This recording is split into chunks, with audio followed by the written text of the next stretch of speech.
In 1958, Dr. Jérôme Lejeune discovered trisomy 21, the DNA variation which results in an extra chromosome and causes Down syndrome in children. He later decided to confront the scientific community that used his discovery to abort fetuses in which an extra chromosome was discovered. The story of the French doctor's life is now in print in the book Jérôme Lejeune, A Man of Science and Conscience.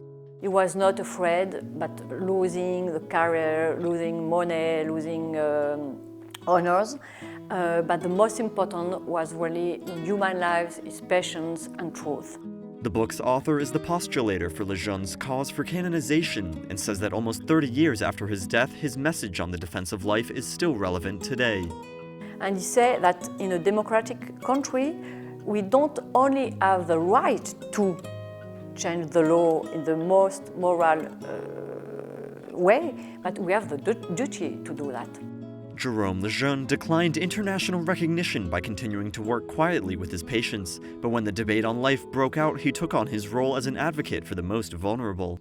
It is the exact price we have to pay to remain humane. And if a society refuses to pay that price, which is high, society is not humane any longer. After speaking on television, a child who was his patient asked him to be his voice and to take a stand against abortion. It was a position which possibly cost him the Nobel Prize. This was very, very courageous because it was at the top of his career. He was the most famous geneticist in the world. And when these laws, genetics laws, arrived, he said no. His beatification process was opened in 1994 and was supported by Pope John Paul II, with whom he had a close relationship. In January 2021, Pope Francis declared him venerable. Now all that is needed for his beatification is for a miracle to be verified through his intercession. He led a life dedicated to the defense of his patients, which ultimately pinned him against his colleagues. Now the book Jérôme Lejeune, A Man of Science and Conscience, shares his example for the next generation of doctors.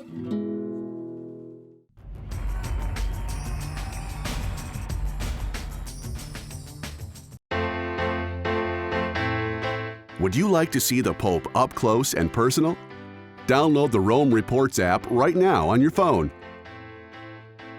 There are versions available for both iPhone and Android, in Spanish and English. You will receive the best images of Pope Francis every day right to your cell phone, including his daily homily, his trips around the world, his meetings with global leaders, his acts of mercy to the needy. All this in a short and direct format, brief videos of 1 to 2 minutes, so you can watch wherever you are. Open your cell phone now, download the Rome Reports app, and follow Pope Francis everywhere.